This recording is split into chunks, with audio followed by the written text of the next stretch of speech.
되시오니 내게 정죄함 없겠네.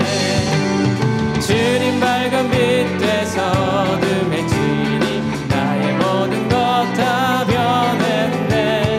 지금 내가 강립해 온전케 됨은 주의 공로를 의지한 일생. 나의 모든 것 변하고 그 피로 구속받았네.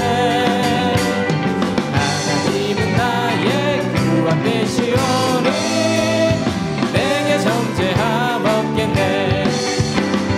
내게 성령 임하고 그 크신 사랑 나의 맘에 가득 채우며 모든 공포 내게서 물리치시니 내가 항상 주 안에 있겠네. 나의 모든 것 변하고 그 피로 구속받았네. 하나님은 나의 구원 되시오니 내게 정죄. 변찮는 주님의 사랑과 거룩한 보혈의 공로를 우리 다 찬양을 합시다.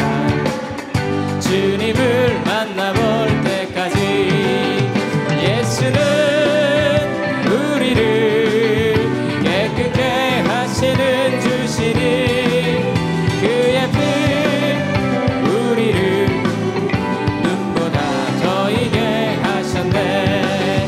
우리를 깨끗게 한 피는 무궁한 생명의 물일새. 생명의 구원을 받은 자 하나님 찬양을 예수는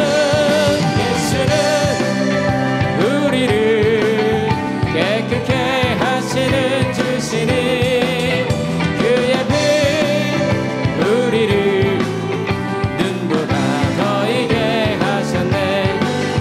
주님의 거룩한 보혈을 날마다 입으로 간증해 담대히 싸우며 나가세.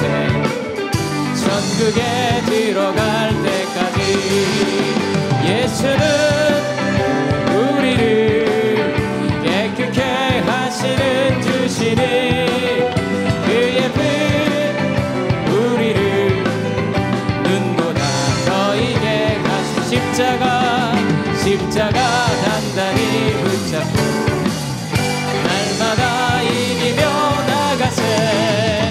머리에 면류관 쓰고서 주 앞에 찬양할 때 예수는 우리를 깨끗게 하시는 주시니 그의 피 우리를 눈보다. 우리 다시 한번 고백합니다. 예수는 우리를 깨끗게 하시는 주시니 그의 피 우리를 눈보다 더 이게. 주는 나를 기르시는 목자요 나는 주님의 귀한 어린 양. 푸른밤 맑은 시내 물가로 나를 늘 인도하여 주신다. 주는 나의 좋은 목자 나는 그의 어린 양. 저를 따라 꼴을 먹여주시 내게 우리 주는 나를 기르시는 목자로 나는 주님의 귀한 어린 양. 푸른 풀밭 맑은 시내 물가로 나를 늘 인도하여 주시. 주는 나의 좋은 목자 나는 그의 어린 양. 저를 따라 꼴을 먹여주시니 내게 예쁜 새들 노래하는 아침과 노을 비키는 고운 황혼에 사랑하는 나의 목자 음성 나를 언제나 불러주신다. 주는 나의 좋은 목자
오늘 선포되어질 하나님의 말씀은 시편 32편 6절에서 7절까지의 말씀입니다. 구약성경 시편 32편 6절에서 7절의 말씀입니다. 이로 말미암아 모든 경건한 자는 주를 만날 기회를 얻어서 주께 기도할지라. 진실로 홍수가 범람할지라도 그에게 미치지 못하리이다. 주는 나의 은신처이오니 환난 날에 나를 보호하시고 구원의 노래로 나를 두루시리이다. 아멘.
감사합니다. 홍수가 범람할지라도 라는 제목으로 은혜를 나누고자 합니다. 이 시편 이 저자 시대의 근동 지역에서 홍수라는 이 재앙은 아주 무서운 재앙이었습니다. 뭐 오늘날처럼 어떤 큰 강우량에 대해서 뭐 대비가 전혀 없는 그 시대에 이 홍수가 나면은 인명 피해는 물론이거니와 그 시대에는 농경기 시대에 한 해 한 해 먹고 살 수 있는 모든 식량을 다 잃어버리는 아주 큰 재앙이 바로 홍수입니다. 이 본문에서 언급되어 있는 홍수가 범람할지라도에서 이 홍수의 이 원어를 보면은 엄청 많은 물을 가리키고는 있습니다. 그런데 저자는 여기에서 어떤 그 자연의 재앙, 물의 재앙을 언급을 하고 있는 것이 아닙니다. 우리가 인생을 살아갈 때 예고 없이 갑작스럽게 만날 수 있는 어떤 재앙, 이 환난을 말하고 있습니다. 이 다윗은 인생을 살아갈 때 갑작스럽게 내 삶에서 나를 힘들게 하는 어떤 재앙이나 이 환난에서 보호하시고 구원하시는 하나님에 대해서 고백을 하면서 여기에 이 몇 가지 단어들을 언급을 하고 있습니다. 나의 은신처, 나를 보호, 나를 두루시리이다. 이 은신처, 이 시브리어 문자적 의미는 덮개입니다. 덮개이지만은 이 은신처는 뭐냐 하면 보호해 주다, 방어해 주다라는 의미입니다. 또 나를 보호, 이 시브리 원어를 보면은 그 의미는 뭐냐 하면은 지켜주다라는 뜻입니다. 나를 두루시리이다라는 이 원어의 의미는 나를 포위해 주다, 나를 둘러싸 주다라는 의미입니다. 그러니까 홍수 같은 어떤 인생에서 큰 시련, 어려움을 만났을 때 하나님의 보호하심, 하나님의 지켜주심, 하나님의 포호하심과 둘러싸 주심을 고백을 하고 있는 겁니다. 이 다윗은 홍수와 같은 시련을 만났을 때 그러면 어떻게 그가 반응하였기에 하나님의 보호하심, 하나님의 지켜주심, 하나님의 둘러싸 주심을 체험하게 되었는지를 우리가 살펴봄으로써 홍수 같은 시련을 만났을 때 오늘을 살아가는 우리들도 하나님의 보호하심을 체험하고 하나님의 지켜주심, 하나님의 이 둘러싸 주심을 체험하는 여러분 되시길 주님의 이름으로 축복을 합니다. 첫 번째는 원망의 마음을 버리는 거예요. 원망의 마음. 이 다윗의 삶을 보면은 다윗에게는 영광과 기쁨과 승리의 순간들이 있었습니다. 사무엘 선지자가 이새의 아들들 중에 이스라엘의 두 번째 기름 부음을 받아서 왕이 될 아들이 있다라고 했을 때 이 다윗은 막내입니다. 8째입니다. 그런데 우의 형들을 하나님이 택하신 것이 아니라 자신을 택해서 기름 부음을 받았을 때 그 흥분함과 그 감격이 어떠했겠습니까? 또한 기름 부음을 받았을 때 그에게는 놀라운 체험이 있습니다. 하나님의 영이 그를 붙잡아 줍니다.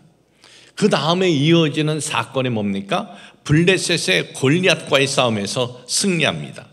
다윗은 이렇게 승리의 체험이 있고 또한 영광의 체험이 있고 하나님의 임재의 체험만 있었던 것이 아니라 그의 삶에 보면은 예기치 않은, 전혀 정말 예기치 않는 큰 시련을 만나기도 합니다.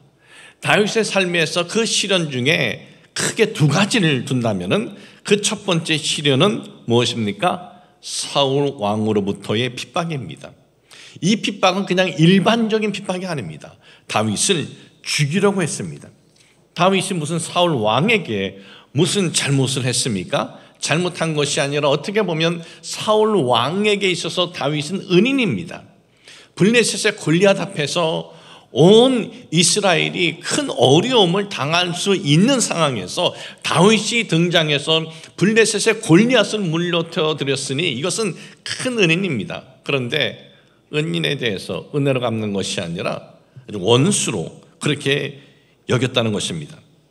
그런 환경과 그런 상황에서 다윗은 자기를 원수로 생각하라고 죽이려고 하는 사울 왕에 대해서 또한 그런 환경을 피하게 해주지 않고 막아주시지 않는 하나님에 대해서 그는 원망의 마음을 갖지를 않습니다.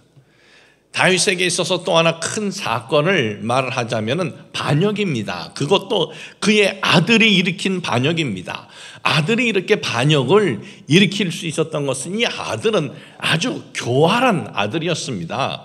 이 아들은 이스라엘 민족의 마음을 훔쳤습니다. 어떻게 훔쳤습니까? 속에는 이런 반역을 일으킬 계산을 갖고 성 밖에 나가서 군중들에게, 백성들에게 아주 선하게 대하는 겁니다. 백성들의 억울한 일을 들어주는 것처럼 하고 백성들을 포옹을 해주고, 그러니까 백성들이 왕의 아들은 우리에게 저렇게 겸손하게 한다면서 마음을 준 겁니다. 백성들의 마음을 훔치고 그리고 장수들의 마음을 훔쳐서 아버지에게 칼을 들이댄 겁니다. 처음에는 성공한 것 같았지만은 나중에는 정신들을 찾아보니까는 이건 잘못된 것을 알고 이제 원위치가 되었어요. 그랬을 때 다윗은 그 압살롬을 따랐던 백성들이나 그리고 장수들에 대해서 원망하지 않습니다. 저는 다윗의 삶에 있어서 큰 사건 두 가지를 말씀드렸지만은 이런 큰 사건 앞에서도 다윗이 원망하지 않았다라는 것은 이것이 다윗의 일반적인 삶의 모습이었다는 것입니다. 다윗은 인생 가운데를 살아갈 때 어떤 안 좋은 사건이 다가왔을 때 이것을 원망하지 않았기에 그 안 좋은 사건 앞에서 그는 포기하지 않고 그 안 좋은 사건을 이길 수가 있었던 것입니다. 여러분, 어떤 안 좋은 사건 앞에서 내가 원망할 것들을 생각하면은 그 안 좋은 사건이 나를 무너뜨립니다. 안 좋은 사건을 만났을 때 원망할 것 찾으면 얼마나 많겠습니까? 제일 큰 원망이 뭡니까? 아니, 하나님이 이것도 안 막아주십니까? 여기서부터 시작하면 원망할 것이 너무나 많은 거예요. 그러면 그 사건이 내 자신을 파괴시키는 겁니다. 예전에 일본에서 큰 쓰나미가 있었을 때 40만 명의 이재민이 생겼을 때 한 9살 호남이라는 어린이가 이렇게 말하는 것이 기억이 납니다. 최악은 쓰나미가 닥쳤을 때가 아니었어요. 그 다음부터예요. 나아지려면 오랜 시간이 걸릴 것 같아요. 쓰나미로 인해서 파괴된 것 복구하는데 오랜 시간 걸릴 것 같다는 의미도 있지만 쓰나미 이후 마음을 추스리는 것이 쉽지 않다는 의미도 있습니다.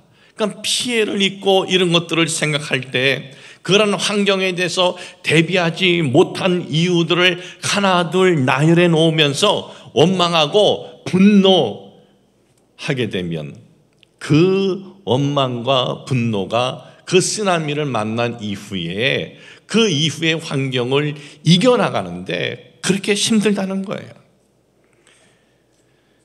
여러분, 성경은 우리에게 분명히 선언하고 있습니다. 원망 버려라 말씀하고 있습니다. 원망에서 우리가 얻을 수 있는 것은 아무것도 없습니다. 원망은 나를 더 절망 속에 빠뜨리고 원망은 나를 더 불행 속에 빠뜨린다는 거예요. 우리는 원망하는 것이 아니라 그 사건을 통해서 하나님께서 나에게 주시고자 하는 교훈은 뭔가, 이 사건을 통해서 내가 깨달아야 할 것은 뭔가, 이거를 찾으시기를 주님의 이름으로 축복을 합니다. 두 번째는요, 낙심입니다. 낙심. 이 홍수라는 어떤 그 어려운 사건을 만났을 때 마음에 이 낙심이 일어나지 않는 사람이 누가 있겠습니까? 다 낙심이 일어납니다. 우리는 연약한 그릇입니다. 그래서 예상치 않는 어떤 사건으로 인해서 큰 손해가 일어나고 아픔이 일어나면 우리 마음에 낙심이 들고 절망의 마음이 듭니다. 이 다윗, 하나님의 사람, 이 다윗도 보면은 그의 삶에 어떤 어려운 문제들, 홍수 같은 시련을 만났을 때 그 마음에 낙심의 마음이 없었던 것이 아닙니다. 시편 6편 2절에 보면 이런 말씀이 있어요. 야훼여, 내가 수척하였사오니 내게 은혜를 베푸소서. 야훼여, 나의 뼈가 떨리오니 나를 고치소서. 그의 뼈가 떨렸다 이거예요. 어떤 안 좋은 사건이 다가왔을 때 뼈가 떨렸다는 거예요. 시편 6편 6절에 보니까는 내가 탄식함으로 피곤하여 밤마다 눈물로 내 침상을 띄우며 내 요를 적시나이다. 탄식하면서 눈물로 침상을 적시고 요를 적셨다라는 거예요. 다윗은 어떤 안 좋은 그 사건, 홍수를 만났을 때 뼈가 떨리고 눈물을 흘리며 가슴 아파하면서 밤을 지새웠다 이거예요. 그런데 다윗은 지속적으로 낙심의 마음, 지속적으로 절망의 마음을 갖지를 않습니다. 이어지는 말씀들을 보면 이렇습니다. 시편 6편 8절에서 10절에 보니까 악을 행하는 너희는 다 나를 떠나라. 야훼께서 내 울음소리를 들으셨도다. 내 울음소리를 들으셨다. 이거 뭐예요? 희망으로의 출발이에요. 야훼께서 내 간구를 들으셨으며 야훼께서 내 기도를 받으시리로다. 지금의 이 어려운 환경에서 희망으로의 이런 꿈을 꾸고 소망을 가진 거예요. 잠시의 낙심과 절망은 있었지만은 다시 희망을 바라보고 다시 기대를 갖고 다시 꿈을 꿨을 때 그 낙심의 환경에서 일어설 수 있었던 것입니다. 얼마 전에 잉글랜드 토트넘 소속 손흥민 선수가 고국을 방문했습니다. 잉글랜드 프리미어 리그에서 한 시즌 아주 최다골을 넣어서 득점 왕에게만 주는 황금 축구화도 받았습니다. 참 잉글랜드 프로 축구에서 득점 왕, 이것은 세계 모든 프로 축구 선수들의 꿈입니다. 잉글랜드 축구는 세계 최고의 축구입니다. 세계 최고의 선수들이 모인 팀들이에요. 세계 최고의 선수들, 그 수비들이 모여 있는데 그들을 뚫고 들어가서 득점왕이 된다는 것은 전 세계 최고의 골잡이라는 거예요. 그것도 동양인으로서 아주 최초예요. 우리 정부도 손 선수가 한국에 들어왔을 때 일반적으로 이제 장관이 수여하는데 체육훈장 최고 등급인 청룡장을 대통령님께서 직접 수여도 하였습니다. 저는 이 손흥민 선수에 대해서 우연히 어느 시합을 보면서 제가 느낀 점이 있어가지고 이 부분을 우리 성도님들과 함께 나눠야겠다 하면서 이제 준비를 이렇게 했습니다. 그걸 보면서 그때는 득점왕이 되기 전이었고 손 선수 소속 팀이 5위였는데 4위 자리를 놓고 아스널과 경기를 하는 것을 제가 우연히 보게 되었어요. 이 축구 경기 거의 제가 안 보는데 관심을 갖게 된 것은 이 아스널이라는 팀하고 이 손흥민 선수 토트넘이 4위를 놓고 경기를 하는데 아주 피 터지게 정말 경기를 하더라고요. 또 손흥민 선수가 계속 이 골을 잘 넣으니까 손 선수를 집중적으로 아주 마크를 하는 거예요. 아니 1위도 아니고 뭐 4위를 놓고 저렇게 하는가? 그래서 이제 그 이유를 알아봤습니다. 전 세계 최고 축구 경기가 있습니다. 챔스라는 경기예요. 전 세계 최고 이 축구 경기인데 거기에 진출하는 기준이 있어요. 잉글랜드에서는 4위까지 진출할 수 있어요. 다른 나라에서 또 다른 대륙에서는 1위나 2위가 해야 되는데 잉글랜드는 4위까지만 거기에 진출할 수 있는 거예요. 그러니까 이 챔스 월드컵으로 보면은 결승전에 진출할 수 있는 자격이 이 주어지는 거예요. 4위가 된다는 것이. 그러니까 그렇게 아주 피 터지게 그렇게 하더라고요. 이 손 선수는 보니까 이제 챔스 경기에 출전할 수도 있고 득점왕도 된 거예요. 아시아 선수로서 세계 최고의 축구 스타가 됐습니다. 우리 국민들은 참 손 선수의 그 활약 그리고 성과에 축하해주고 기뻐해주기도 하고 그리고 부러워하기도 합니다. 저는 그걸 이렇게 보면서 문득 제가 생각나는 것이 있었습니다. 그것이 뭐냐면 손 선수가 한때 굉장히 힘든 때가 있었는데 축구 경기 주전으로 뛰지도 못하고 벤치에만 주로 앉아있다가 낙심된 모습으로 들어가고 그랬을 때가 있었는데 그 생각이 나서 한번 그걸 한번 추적을 해봤습니다. 때는 2015년입니다. 그가 독일에서 이제 잉글랜드 토트넘으로 이적을 했을 때였습니다. 토트넘으로 이적을 했을 때 그에게는 발바닥에 통증이 있었습니다. 그런데 주전 경쟁에서 제외될 것 같아서 아프다고 말도 못했어요. 이 처음 데뷔전을 뛸 때 사람들에게 확실하게 심어줘야 계속 주전으로 뛸 수 있기 때문에 아프다고 말도 못했어요.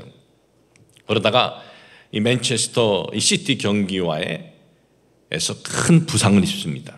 거의 40일을 재활을 하고 복귀합니다. 그런데 기회를 안 주는 거예요.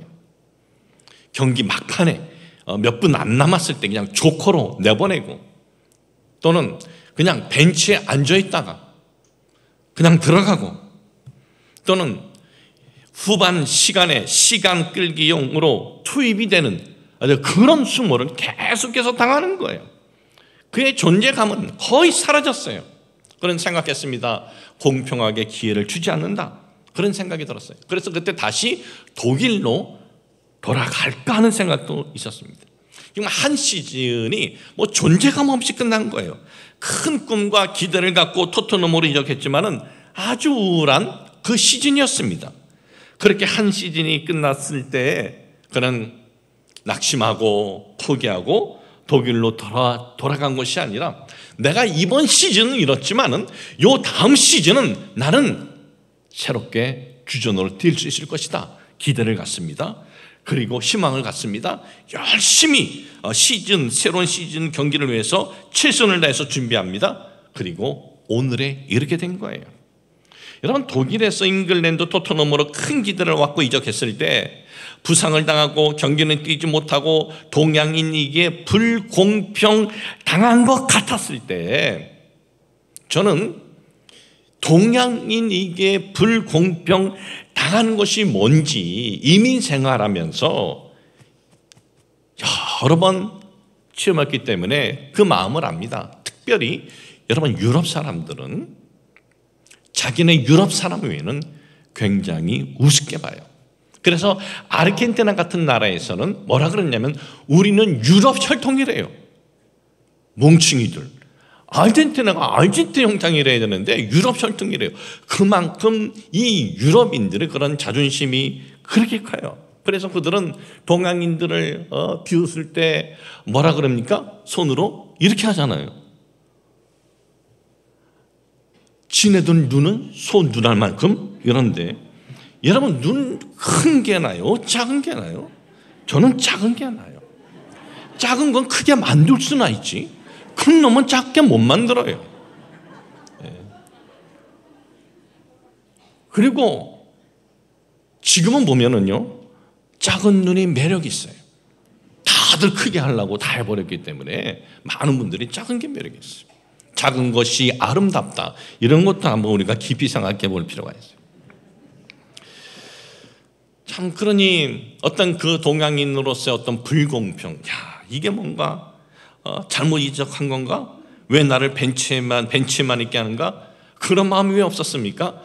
왜 없었겠어요? 낙심의 마음을 접고 새로운 시즌 나 똑같이 지난 시즌처럼 이렇게 될 거야 하면 뭐 준비가 되겠어요? 아니야. 새로운 시즌, 내가 주전으로 그 누구보다 열심히 뛴다, 최선을 다해서 준비했을 때 기회가 열린 거예요. 여러분, 오해 없기 바랍니다. 낙심, 절망을 극복하면 모두 다 손선수처럼 뭐 길이 쫙 펼쳐진다, 이 말씀을 드리는 것이 아닙니다. 우리가 낙심이 아니라 기대를 가질 때 낙심의 환경에서 최선을 다할 수 있고, 최선을 다했는데 내가 원하는 만큼의 큰 성과가 없더라도 주어진 환경에 최선을 다한 것 자체가 보람 있는 모습이 아니겠느냐 이거예요. 여러분, 우리를 무너뜨리는 것은 어떤 그 문제가 아니에요. 이 낙심, 마음의 낙심이 우리를 무너뜨리는 것입니다.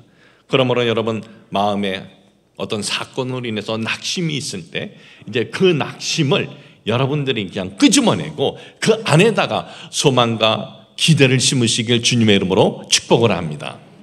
세 번째는요, 시련 극복의 근원은 하나님이신 걸 우리가 알아야 돼요. 시련 극복의 근원은 하나님이시다.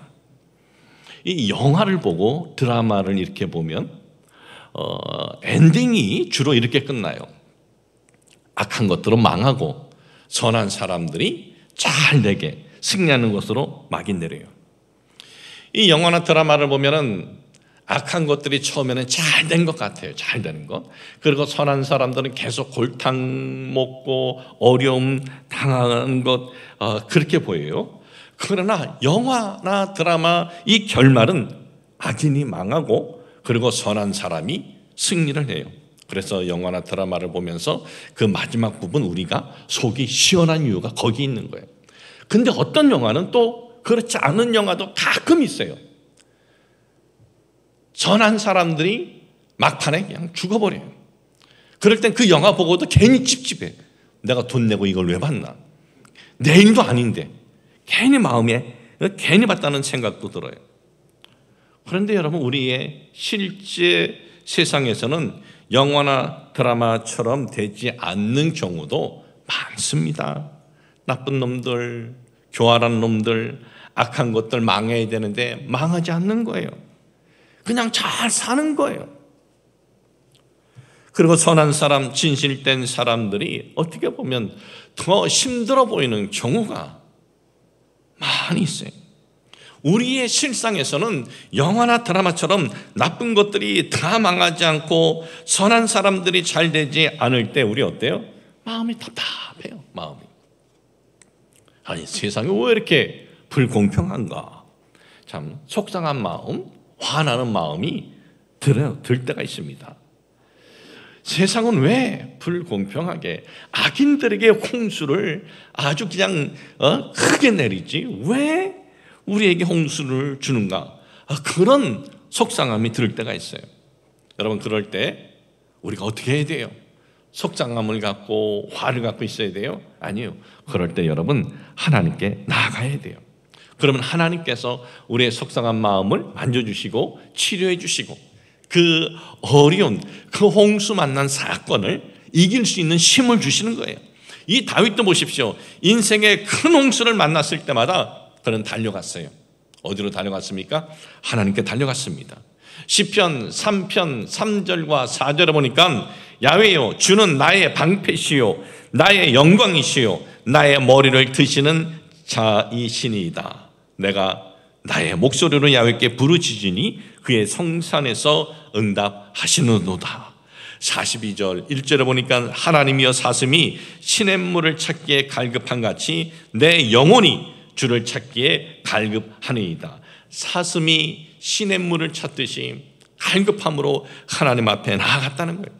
시편 1편에서 150편까지 보면은 어려움을 당한 다윗, 배신을 당한 다윗, 기가 막힌 일을 당했을 때 그가 한 일은 하나님께 달려나갔고 하나님께서는 그 배신에서 치료를 주시고 어려운 환경에서 이길 수 있는 그 용기를 다윗에게 허락해 주셨다는 거예요.